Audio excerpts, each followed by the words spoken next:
Assalamualaikum warahmatullahi wabarakatuh. Kembali lagi dengan saya Bagus Dwi Ramadan.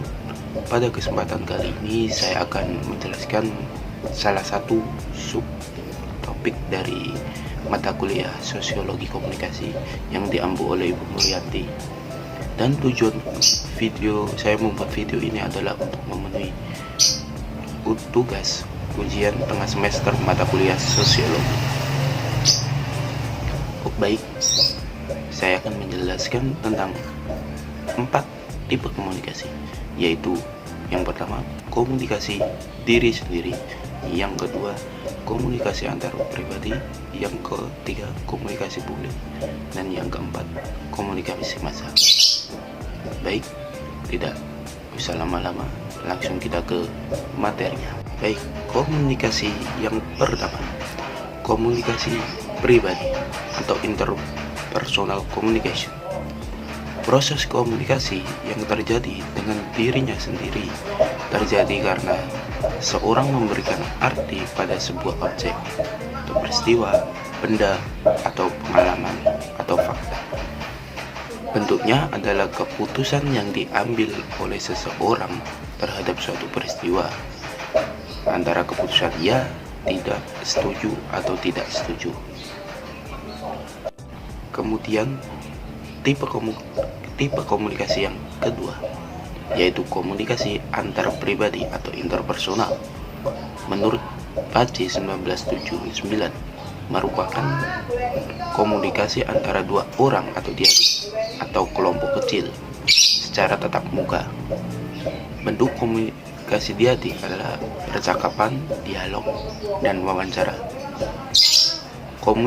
Komunikasi kelompok kecil disebut sebagai komunikasi antar pribadi karena anggota-anggotanya terlibat dalam suatu proses komunikasi secara tatap muka, pembicaraan secara terpotong dalam kedudukan yang sama.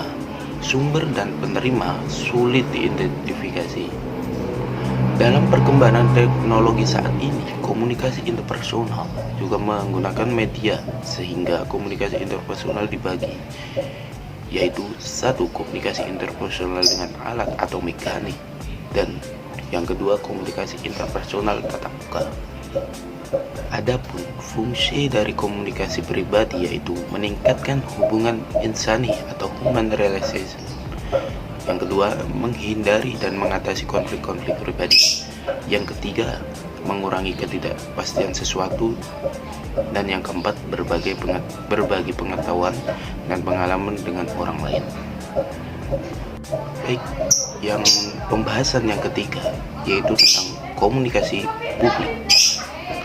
Komunikasi publik disebut juga komunikasi pidato, kolektif, retorika, public speaking, dan komunikasi khalayak. Disebut publik karena proses komunikasi disampaikan oleh pembicara dalam situasi tatap muka di depan khalayak yang ramai atau yang lebih besar. Ciri komunikasi publik yang pertama, penyampaian pesan berlangsung kontinu, tidak spontanitas. Yang kedua, dapat diidentifikasikan siapa pembicara dan siapa pendengarnya. Yang ketiga, interaksinya yang terbatas atau sumber dan penerima waktu. Dan yang keempat, waktu terbatas dan jumlah halayak banyak atau ramai. Adapun fungsi dari komunikasi publik yang pertama adalah menumbuhkan semangat kebersamaan atau solidaritas. Yang kedua, mempengaruhi orang lain. Yang ketiga, memberi informasi. Dan yang keempat, mendidik. Dan yang terakhir adalah biasanya menghibur. Kemudian kita membahas tipe komunikasi yang terakhir, yaitu komunikasi massa. Proses komunikasi yang berlangsung di mana pesannya dikirim dari sumber yang melembaga. Sumber dan penerima dihubungkan dengan saluran yang diproses mekanik, reporter atau editor, kepada khalayak yang sifatnya massal melalui alat-alat yang bersifat mekanis, contohnya radio, TV, atau media sosial. Komunikasi massa bersifat terbuka dengan halayak yang variatif usia, contohnya usianya, pekerjaan, agama, etnis, atau kelasnya. Pada awalnya, komunikasi massa bersifat satu arah. Akan tetapi dengan perkembangan teknologi yang pesat atau media sosial ya contohnya, umpan balik dapat diterima dengan cepat melalui program interaktif, like, dan komen yang termuat dalam media sosial. Sifat penyebaran pesan berlangsung cepat, serempak, dan luas atau mengatasi jarak dan waktunya ya.